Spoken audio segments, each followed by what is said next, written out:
ꯇꯥꯕꯤꯔꯤꯕ ꯑꯃꯗꯤ ꯃꯤꯠꯌꯦꯡ ꯇꯥꯕꯤꯔꯤꯕꯁꯤꯡꯕꯨ ꯑꯍꯥꯟꯕꯃꯛꯇꯗ ꯏꯀꯥꯏ ꯈꯨꯝꯅꯖꯔꯤ꯫ ꯉꯁꯤꯁꯨ ꯑꯃꯨꯛ ꯍꯟꯅ ꯄꯨꯝꯅꯃꯛꯀꯤꯗꯃꯛ ꯁꯦꯝ ꯁꯥꯗꯨꯅ ꯄꯨꯖꯔꯛꯂꯤꯕ ꯐꯤꯂꯝ ꯑꯁꯤꯒꯤ ꯃꯃꯤꯡ ꯗ ꯊꯤꯅꯤꯡ ꯍꯥꯏꯔꯤꯕ ꯐꯤꯂꯝ ꯑꯁꯤ 2016ꯒꯤ ꯑꯣꯛꯇꯣꯕꯔ 12ꯇ ꯔꯤꯂꯤꯖ ꯇꯧꯈꯤꯕ ꯁꯣꯁꯤꯌꯦꯜ ꯁꯥꯏꯟꯁ ꯐꯤꯛꯁꯟ ꯑꯃꯅꯤ꯫ ꯐꯤꯂꯝ ꯑꯁꯤ ꯊ꯭ꯔꯤꯂꯔꯗ ꯌꯨꯝꯐꯝ ꯑꯣꯏꯕ ꯐꯤꯂꯝꯅꯤ꯫ ꯐꯤꯂꯝ ꯑꯁꯤ ꯍꯧꯔꯛꯄꯗ ꯌꯨꯅꯥꯏꯇꯦꯗ ꯅꯦꯁꯟꯅ ꯑꯣꯔꯗꯔ ꯑꯃ ꯊꯣꯛꯂꯝꯃꯤ ꯃꯗꯨꯗꯤ ꯃꯥꯂꯦꯝꯗ ꯄꯣꯄꯨꯂꯦꯁꯟ ꯍꯦꯟꯒꯠꯂꯛꯄꯅ ꯐ꯭ꯌꯨꯆꯔꯗ ꯑꯀꯥꯏꯕ ꯂꯥꯛꯂꯅꯤ꯫ ꯃꯔꯝ ꯑꯁꯤꯅ ꯀꯟꯇ꯭ꯔꯤ ꯈꯨꯗꯤꯡꯃꯛꯇ ꯆꯍꯤ ꯈꯨꯗꯤꯡꯒꯤ ꯄꯣꯄꯨꯂꯦꯁꯟ 5% ꯍꯟꯊꯍꯟꯒꯗꯕꯅꯤ ꯍꯥꯏꯅ꯫ ꯃꯔꯝ ꯑꯁꯤꯅ ꯑꯃꯦꯔꯤꯀꯥꯗ ꯃꯍꯩꯔꯣꯏ ꯈꯨꯗꯤꯡꯃꯛ ꯆꯍꯤ ꯈꯨꯗꯤꯡꯒꯤ ꯇꯦꯁ ꯑꯃ ꯇꯧꯔꯝꯃꯤ꯫ ꯇꯦꯁ ꯑꯗꯨꯗ ꯄꯥꯁ ꯇꯧꯕ ꯉꯝꯗꯕ ꯃꯍꯩꯔꯣꯏꯁꯤꯡꯕꯨ ꯆꯍꯤ ꯈꯨꯗꯤꯡꯒꯤ ꯍꯥꯠꯂꯝꯃꯤ꯫ ꯇꯦꯁ ꯑꯁꯤꯒꯤ ꯃꯃꯤꯡ ꯊꯤꯅꯤꯡ ꯍꯥꯏꯅ ꯈꯪꯅꯔꯝꯃꯤ꯫ ꯇꯦꯁ ꯑꯁꯤꯒꯤꯗꯃꯛꯇ ꯃꯍꯩꯔꯣꯏ ꯈꯨꯗꯤꯡꯃꯛꯅ ꯊꯋꯥꯏ ꯌꯥꯎꯅ ꯊꯧꯔꯥꯡ ꯇꯧꯔꯝꯃꯤ꯫ ꯇꯦꯁ ꯑꯗꯨ ꯇꯧꯒꯗꯕ ꯃꯇꯝ ꯁꯨꯞꯅꯒꯤ ꯄꯨꯡ 19 ꯈꯛꯇ ꯉꯥꯏꯁꯤꯜꯂꯛꯂꯝꯃꯤ꯫ ꯁꯤꯟ ꯑꯁꯤꯗ ꯂꯤꯌꯥꯅꯥ ꯀꯧꯕꯤ ꯅꯨꯄꯤ ꯑꯃ ꯎꯠꯂꯛꯏ꯫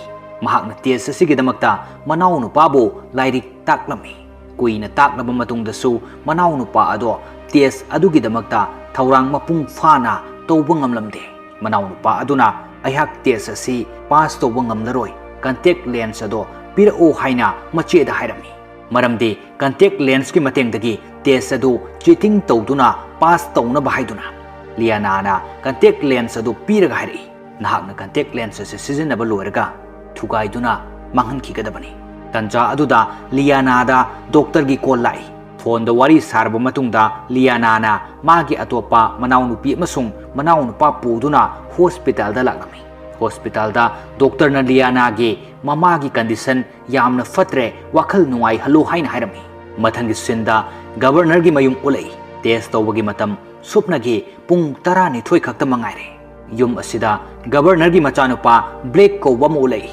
ꯕ꯭ꯂꯦꯛꯅ ꯒꯥꯔꯗ ꯑꯃꯗ ꯀꯤꯠꯆꯟꯗ ꯃꯥꯒꯤ ꯆꯥꯅꯕ ꯁꯦꯝꯗꯨꯅ ꯄꯨꯔꯛꯅꯕ ꯍꯥꯏꯗꯨꯅ ꯆꯪꯍꯟꯈꯤ꯫ ꯒꯥꯔꯗ ꯑꯗꯨꯅ ꯆꯪꯈꯤꯕꯒ ꯕ꯭ꯂꯦꯛ ꯃꯐꯝ ꯑꯗꯨꯗꯒꯤ ꯂꯣꯟꯅ ꯆꯦꯟꯊꯣꯛꯇꯨꯅ ꯃꯍꯥꯛꯀꯤ ꯐ꯭ꯔꯦꯟꯒ ꯎꯅꯕ ꯆꯠꯂꯝꯃꯤ꯫ ꯑꯁꯨꯝꯅ ꯕ꯭ꯂꯦꯛꯅ ꯃꯌꯨꯝꯗꯒꯤ ꯆꯦꯟꯊꯣꯔꯛꯇꯨꯅ ꯃꯍꯥꯛꯀꯤ ꯐ꯭ꯔꯦꯟ ꯑꯗꯨꯒ ꯀꯥꯔ ꯃꯅꯨꯡꯗ ꯐꯝꯃꯤꯟꯅꯗꯨꯅ ꯋꯥꯔꯤ ꯁꯥꯟꯅꯔꯝꯃꯤ꯫ ꯕ꯭ꯂꯦꯛꯀꯤ ꯐ꯭ꯔꯦꯟ ꯑꯗꯨꯒꯤ ꯃꯃꯤꯡ ꯏꯂꯤ ꯀꯧꯏ꯫ ꯕ꯭ꯂꯦꯛꯅ ꯏꯂꯤꯗ ꯍꯥꯏꯔꯛꯏ, ꯉꯁꯤ ꯑꯩꯈꯣꯏ ꯑꯅꯤꯅ ꯊꯦꯡꯅꯔꯤꯕ ꯑꯁꯦ ꯃꯁꯤꯅ ꯄꯨꯟꯁꯤꯒꯤ ꯑꯔꯣꯏꯕ ꯑꯣꯏꯈꯤꯕꯁꯨ ꯌꯥꯏ, ꯃꯔꯝꯗꯤ ꯍꯌꯦꯡ ꯑꯩꯈꯣꯏꯒꯤ ꯇꯦꯁꯅꯤ꯫ ꯑꯁꯨꯝꯅ ꯃꯈꯣꯏ ꯑꯅꯤ ꯇꯦꯁ ꯑꯗꯨꯒꯤ ꯈꯟꯕꯗ ꯌꯥꯝꯅ ꯀꯤꯔꯝꯃꯤ꯫ ꯇꯟꯖꯥ ꯑꯗꯨꯗ ꯒꯥꯔꯗ ꯑꯃꯅ ꯕ꯭ꯂꯦꯛꯄꯨ ꯎꯕꯗꯒꯤ ꯕ꯭ꯂꯦꯛꯄꯨ ꯃꯄꯥꯒꯤ ꯃꯅꯥꯛꯇ ꯄꯨꯗꯨꯅ ꯂꯥꯛꯂꯝꯃꯤ꯫ ꯕ꯭ꯂꯦꯛꯀꯤ ꯃꯄꯥꯅ ꯕ꯭ꯂꯦꯛꯄꯨ ꯃꯊꯥꯅꯨꯡꯗ ꯆꯦꯠꯅ ꯀꯣꯟꯗꯨꯅ ꯇꯦꯁ ꯑꯗꯨꯒꯤꯗꯃꯛꯇ ꯋꯤꯁ ꯄꯤꯕꯤꯔꯝꯃꯤ ꯑꯗꯨꯒ ꯆꯠꯈꯤ꯫ ꯃꯊꯪꯒꯤ ꯅꯨꯃꯤꯠꯇ ꯇꯦꯁ ꯇꯧꯐꯝ ꯑꯗꯨ ꯎꯠꯂꯛꯏ꯫ ꯃꯐꯝ ꯑꯗꯨꯗ ꯕ꯭ꯂꯦꯛ ꯌꯨꯅꯤꯐꯣꯔꯝ ꯁꯦꯠꯄ ꯒꯥꯔꯗ ꯃꯌꯥꯝ ꯑꯃꯁꯨ ꯂꯩꯔꯝꯃꯤ꯫ ꯒꯥꯔꯗꯁꯤꯡ ꯑꯗꯨꯅ ꯃꯍꯩꯔꯣꯏꯁꯤꯡ ꯑꯗꯨ ꯆꯦꯛ ꯇꯧꯗꯨꯅ ꯀꯨꯞꯅ ꯁꯦꯟꯅꯔꯝꯃꯤ꯫ ꯃꯐꯝ ꯑꯗꯨꯗ ꯂꯤꯌꯥꯅꯥꯒꯤ ꯃꯅꯥꯎꯅꯨꯄꯥ ꯑꯗꯨꯁꯨ ꯂꯥꯏꯟꯗ ꯂꯥꯛꯄ ꯎꯠꯂꯛꯏ꯫ ꯃꯅꯥꯎꯅꯨꯄꯥ ꯑꯗꯨꯅ ꯄꯥꯈꯠꯅ ꯂꯥꯛꯄꯗ ꯀꯟꯇꯦꯛ ꯂꯦꯟꯁ ꯑꯗꯣ ꯃꯈꯥꯗ ꯇꯥꯈꯤꯗꯨꯅ ꯊꯤꯔꯝꯃꯤ꯫ ꯀꯟꯇꯦꯛ ꯂꯦꯟꯁ ꯑꯗꯣ ꯊꯤꯅꯔꯤꯉꯩꯗ ꯒꯥꯔꯗ ꯑꯃꯅ ꯎꯈꯤꯗꯨꯅ ꯃꯐꯝ ꯑꯗꯨꯗꯒꯤ ꯆꯪꯈꯤꯅꯕ ꯍꯥꯏꯔꯛꯂꯝꯃꯤ꯫ ꯂꯤꯌꯥꯅꯥꯅ ꯃꯐꯝ ꯑꯗꯨꯗ ꯃꯍꯩꯔꯣꯏꯁꯤꯡꯒꯤ ꯃꯃꯥ ꯃꯄꯥꯁꯤꯡ ꯂꯥꯛꯇꯨꯅ ꯃꯆꯥꯁꯤꯡ ꯑꯗꯨꯒ ꯎꯅꯗꯨꯅ ꯀꯞꯄ ꯑꯗꯣ ꯌꯦꯡꯂꯝꯃꯤ꯫ ꯇꯟꯖꯥ ꯑꯗꯨꯗ ꯕ꯭ꯂꯦꯛ ꯂꯥꯛꯇꯨꯅ ꯀꯟꯇꯦꯛ ꯂꯦꯟꯁ ꯑꯃꯨꯛꯇ ꯄꯤꯔꯛꯎ ꯍꯥꯏꯔꯝꯃꯤ꯫ ꯂꯤꯌꯥꯅꯥꯅ ꯂꯩꯇ꯭ꯔꯦ, ꯃꯅꯥꯎꯅꯨꯄꯥꯗ ꯄꯤꯈ꯭ꯔꯦ ꯍꯥꯏꯅ ꯈꯨꯝꯂꯛꯏ꯫ ꯃꯊꯪꯒꯤ ꯁꯤꯟꯗ ꯒꯥꯔꯗꯁꯤꯡ ꯑꯗꯨꯅ ꯆꯦꯛ ꯇꯧꯕꯗ ꯃꯍꯩꯔꯣꯏ ꯑꯃꯗꯒꯤ ꯆꯤꯇꯤꯡ ꯗꯤꯚꯥꯏꯁ ꯑꯃ ꯐꯪꯂꯝꯃꯤ꯫ ꯃꯔꯝ ꯑꯁꯤꯅ ꯃꯍꯩꯔꯣꯏ ꯑꯗꯨ ꯃꯄꯥꯟꯗ ꯄꯨꯊꯣꯛꯇꯨꯅ ꯐꯥꯔꯒ ꯖꯦꯜꯗ ꯊꯝꯈꯤ꯫ ꯑꯁꯨꯝꯅ ꯇꯦꯁ ꯃꯇꯝ ꯌꯧꯔꯛꯇꯨꯅ ꯒꯥꯔꯗꯁꯤꯡꯅ ꯃꯐꯝ ꯑꯗꯨ ꯂꯣꯛ ꯇꯧꯔꯝꯃꯤ ꯑꯃꯁꯨꯡ ꯇꯦꯁ ꯇꯧꯔꯝꯗꯥꯏꯗ ꯑꯣꯖꯥꯅ ꯃꯍꯩꯔꯣꯏꯁꯤꯡ ꯑꯗꯨꯗ ꯍꯥꯏꯔꯛꯏ, ꯉꯁꯤꯒꯤ ꯇꯦꯁ ꯑꯁꯤ ꯈꯔꯗꯤ ꯂꯨꯔꯦ, ꯑꯗꯨꯕꯨ ꯑꯩꯅ ꯑꯩꯒꯤ ꯃꯍꯩꯔꯣꯏꯁꯤꯡꯗ ꯊꯥꯖꯕ ꯂꯩ, ꯃꯥꯏ ꯁꯣꯏꯗꯅ ꯄꯥꯛꯀꯅꯤ꯫ ꯑꯁꯨꯝꯅ ꯍꯥꯏꯔꯒ ꯃꯩ ꯉꯥꯜꯂꯝꯕ ꯑꯗꯣ ꯃꯝꯊꯈꯤ꯫ ꯇꯦꯁ ꯍꯧꯕꯗ ꯃꯍꯩꯔꯣꯏꯁꯤꯡꯅ ꯇꯦꯕ꯭ꯂꯦꯠ ꯑꯃꯃꯝ ꯄꯥꯏꯈꯠꯇꯨꯅ ꯇꯦꯁ ꯑꯗꯨ ꯇꯧꯔꯝꯃꯤ꯫ ꯇꯦꯁ ꯑꯗꯨ ꯂꯣꯏꯔꯕ ꯃꯇꯨꯡꯗ ꯃꯍꯩꯔꯣꯏꯁꯤꯡ ꯑꯗꯨ ꯌꯥꯝꯅ ꯀꯤꯅꯔꯝꯃꯤ, ꯈꯔ ꯑꯃꯗꯤ ꯀꯞꯅꯔꯝꯃꯤ꯫ ꯑꯣꯖꯥ ꯑꯗꯨꯅ ꯐꯦꯜ ꯇꯥꯕ ꯃꯍꯩꯔꯣꯏꯁꯤꯡꯒꯤ ꯃꯃꯤꯡ ꯂꯥꯎꯊꯣꯔꯛꯏ꯫ ꯒꯥꯔꯗꯁꯤꯡꯅ ꯐꯦꯜ ꯑꯣꯏꯔꯕ ꯃꯍꯩꯔꯣꯏꯁꯤꯡ ꯑꯗꯨ ꯐꯥꯗꯨꯅ ꯄꯨꯊꯣꯛꯂꯝꯃꯤ꯫ ꯇꯦꯁ ꯑꯗꯨꯗ ꯕ꯭ꯂꯦꯛꯀꯤ ꯐ꯭ꯔꯦꯟ ꯏꯂꯤꯁꯨ ꯐꯦꯜ ꯑꯣꯏꯔꯝꯃꯤ꯫ ꯏꯂꯤꯁꯨ ꯒꯥꯔꯗꯅ ꯐꯥꯗꯨꯅ ꯄꯨꯈꯤ꯫ ꯄꯥꯁ ꯇꯧꯔꯕ ꯃꯍꯩꯔꯣꯏꯁꯤꯡ ꯑꯗꯨꯗ ꯑꯣꯖꯥꯁꯤꯡꯅ ꯄꯨꯛꯅꯤꯡ ꯊꯧꯒꯠꯇꯨꯅ ꯇꯣꯉꯥꯟꯅ ꯊꯝꯂꯝꯃꯤ꯫ ꯂꯤꯌꯥꯅꯥꯅ ꯃꯅꯥꯎꯅꯨꯄꯥ ꯌꯦꯡꯂꯛꯄꯗ ꯐꯦꯜ ꯇꯥꯔꯕ ꯃꯍꯩꯔꯣꯏꯁꯤꯡ ꯑꯗꯨꯒꯤ ꯃꯔꯛꯇ ꯌꯥꯎꯔꯝꯃꯤ꯫ ꯕ꯭ꯂꯦꯛꯅ ꯏꯂꯤꯕꯨ ꯀꯟꯅꯅꯕ ꯍꯥꯏꯗꯨꯅ ꯃꯄꯥꯗ ꯀꯣꯜ ꯇꯧꯔꯛꯇꯨꯅ ꯍꯥꯏꯔꯝꯃꯤ꯫ ꯕ꯭ꯂꯦꯛꯀꯤ ꯃꯄꯥꯅ ꯔꯨꯜꯒꯤ ꯋꯥꯡꯃꯗ ꯀꯔꯤ ꯑꯃꯠꯇ ꯇꯧꯕ ꯌꯥꯔꯣꯏ ꯍꯥꯏꯅ ꯍꯥꯏꯔꯛꯂꯝꯃꯤ꯫ ꯃꯔꯝ ꯑꯁꯤꯗꯒꯤ ꯕ꯭ꯂꯦꯛꯅ ꯌꯥꯝꯅ ꯁꯥꯎꯅ ꯆꯦꯜꯂꯛꯇꯨꯅ ꯏꯂꯤꯕꯨ ꯀꯟꯅꯅꯕ ꯍꯣꯠꯅꯔꯝꯃꯤ, ꯑꯗꯨꯕꯨ ꯎꯄꯥꯏ ꯑꯃꯠꯇ ꯂꯩꯔꯝꯗꯦ꯫ ꯃꯊꯪꯒꯤ ꯁꯤꯟꯗ ꯆꯍꯤ ꯑꯃꯒꯤ ꯃꯇꯨꯡꯒꯤ ꯁꯤꯟ ꯎꯠꯂꯛꯏ꯫ Chahi asigi test tawbagi matam pung kun mari khakta ngaire. Liana na mahaki manau nupi amasung manau nupabu test adugidamakta lairik takpirami. Liana gi mama su sikre. Atopa sin amada Blake ulai. Mahakna yamna chakna iligi photo yengduna walk out tawrami. Mathagi sinda Blake na letter box ta letter ama haplami. Letter adu mapana yengbada phone tablet ama yaurami. Tablet aduda Blake na video ama record tawduna thamlamba thengnarami. Video aduda mahakna test aduda fail oigani. Maram asina aibu kanba yaroi. Rule asigi wangmada kari amata tawrukpa yaroi. Mapana rule asi semduna machabo hatkadabani hain harami. Blake ki mapana video adu yenglaba matungda yamna sauduna machabu mfam aduda puraknaba order tawrami. Adubo asomda test matam yauruktuna mafam adu guardna lok tawsinki. Test adu hawbagi matam yauraktuna mahiroi singna test adu pirami. Mafam aduda angang singi test tawpam adusu ulai. Angang sing aduda ojana video ama thaduna yenghalami. Video adu yenghalaba matungda test tawrami. Asomna achouba mahiroi singsu test adu tawrami. Mahiroi pumnamak guard singna camera da yamna cheksina yenglami. Blake na yamna thuna test adu piraba matungda yamna komna karisu khandana famduna lei. Maduda guard na Blake ta miteng thamduna leirami. Asomda angang sing adusu test tawrami. Liana gi manau nupa aduna makhut thangatuna ojada question hanglami. Ojana manakta changduna haidokpa yade. Nasana tawjagadabani hain hairamlaga thoglakki. Asumna test adu loirba matungda ojana angang sing adu hairei. Angang sa aina ming kaurukpa sing ado lepkhalo. Asumna haiduna angang sing fail tabagi ming pathoraktuna lefalei. Asomda achouba mahiroi singsu test loiduna fail taba singi ming lauthorei. Fail taba sing adugi manungda Liana yaurami. Liana bu guardna faduna poki. Blake ti test aduda pass tawrami. Blake ki mapada call ama laktuna transfer success oire haina haireklami. Fail taraba mahiroi sing adu room amada pusilami.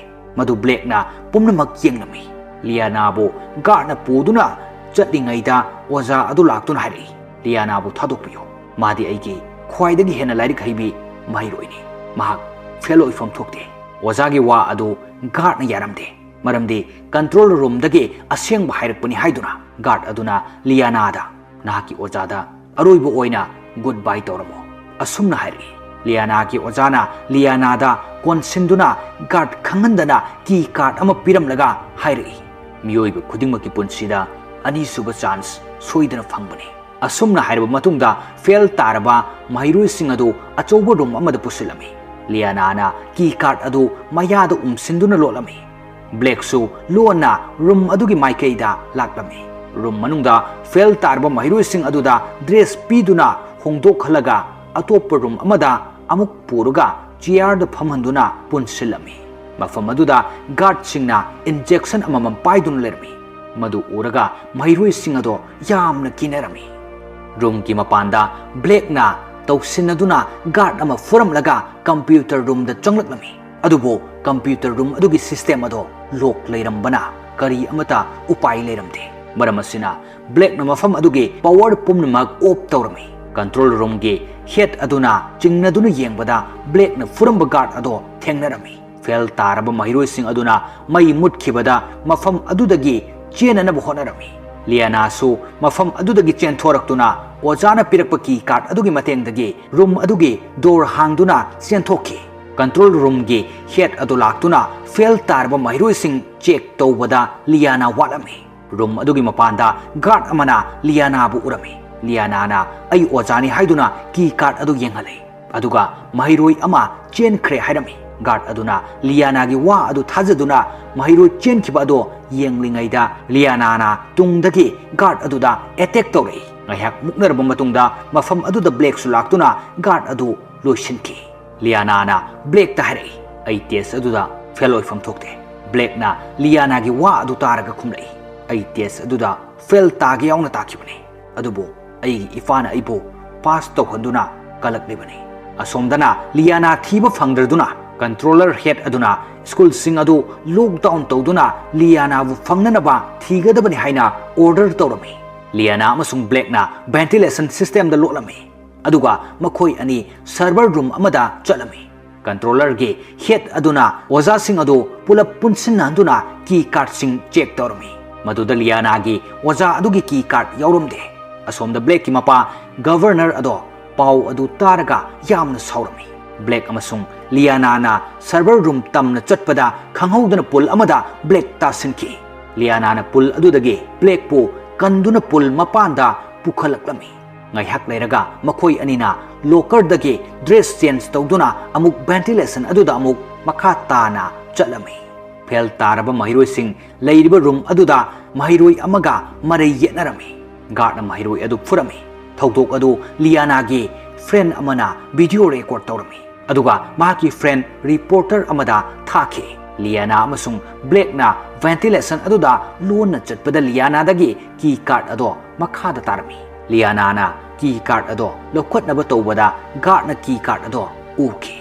Black ना लियाना बु guard अदुना उदनबा कन्न होनरमी अदुबो उपाय लेकिदे guard अदुना black अमसुंग लियाना बु उखी मरमसिना black ना guard अदो हातोकलगा guard की uniform अदो change तौरमी असोमदा controller head अदुना की कार्ड अदो चेक तौरकलिंगैदा लियाना गी ओजा अदुना अतोपनुपा अमदगी की कार्ड अदो लोना लौरमी कंट्रोलर हेड अदुना चेक तौरपदा ओजानुपा अदुगी की कार्ड यौरमदे मरमसिदगी कंट्रोलर हेड अदुना ओजानुपा अदुना लियानादा की कार्ड अदु पीखिबनि हाइदुना फुरमी लियानाना असुम लाकपदा सर्वर रूम अदो यौरकलमी मफम अदुदा सिस्टम अमा लेरमी सिस्टम अदु पासवर्ड लॉक लेरमी लियानाना पासवर्ड अदो खंगलमदे महाकना की कार्ड अदुगी मतेंगना सिस्टम अदु हांगनब होनरमी अदुबो करी अमता उपाय लेरमदे लियाना ना माकी फ्रेंड अमदा सिस्टम अदुगी मतेंगना वीडियो अमा थारमी अदुगा सिस्टम अदुगी पासवर्ड अदो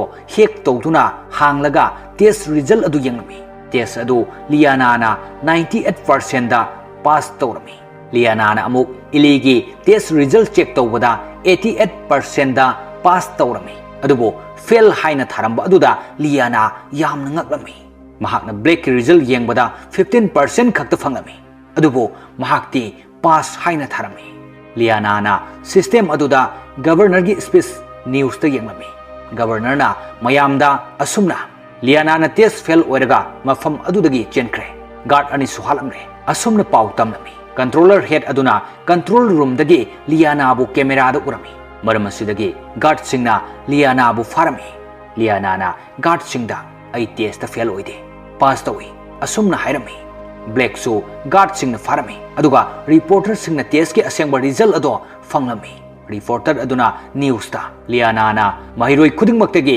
परसेंटेज ख्वाइदगी वांगदुना पास तोई अदुगा महाकपो फाजिनख्रे अदुगा ब्लैक पुना पास मार्क यौदना पास तहोले असुमना थातोकलमी न्यूज अदुदगी गवर्नर दा लियाना बु थातोकनबा ऑर्डर तौरमी असुमना लियाना बु मफम अदुदगी थातोकलमी अदुगा ब्लैक पुना फेल तारबा महिरोई सिंगा पुन्ना थमलमी ब्लैक न मदुदा हराउ जरमी मरमदे महाकना सिस्टम असिबु पामदबना लियाना ना स्कूल अदुदगी थोगलकलगा मनाउ नुपिगा उनदुना चेटना कोंदुना कपलमी स्कूल गी मपांदा महिरोई सिंगे ममा मपा सिंगना मसा सिंगबु ngainarami स्कूल अदुदगी मसा थोगलक्तब सिंग अदुगी ममा मपा सिंगना थमोय सोकना कपनारमी गवर्नर सु मसागी मराल अदुदगी ज्ञान तारक्तुना सिस्टम अदु अरानबनी हाइबा मसाना याजरमी फेल तारब महिरोई सिंग अदु मफम अमदा पूरगा टेस्ट तौरमी अदुगा टैबलेट साफम फैक्टरी अमदा टैबलेट साबगी थबक तौहलमी ब्लैक ना मफम अदुदा इलीसु लेबु उरमी ब्लैक ना इलीबु उरगा यामना हराउ जरमी अमसुंग यामना सु ngaklammi asumna matang asida film asigi aruiba saruk oiki mathangi nungairba film amada amuk hana mayam punna thengnaminasi ngasigi oinadi pumnamakpu ikai khumna jaraga matang asida tension jari